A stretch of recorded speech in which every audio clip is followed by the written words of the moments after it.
环看世界，来看中国讲有大头家，因为人工智慧这个 AI 画面的技术，互骗走着将近2000万的新台票。中国的公安部就伫咧微博抛出着一段宣导的影片，画面当中这个姑娘啊，伫咧16秒内底就画面换6届。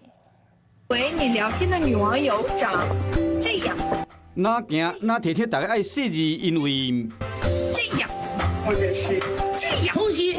手一个回就变一个人，这个查某囡仔伫短短16秒钟内换6种面，嘛使改变性别、五官，会使随着动作、讲话有改变，拢看不出有啥问题。这是中国公安部地理管理局伫微博所带的宣传影片，因为有人用 AI 技术四界讲骗。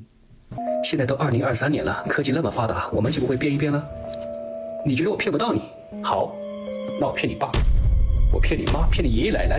自称是诈骗犯的查甫人嘛，播出影片亲身示范给你看，唔拿相片、影片尔，连视讯都使用 AI 技术变做另外一个人。原来进前，中国福建省福州市有一个姓郭生意人，接到好朋友的视讯的电话，想要告是诈骗集团用这款的技术，伫10分钟内骗走这个富商430万的人民票，相当是1858万的新台票。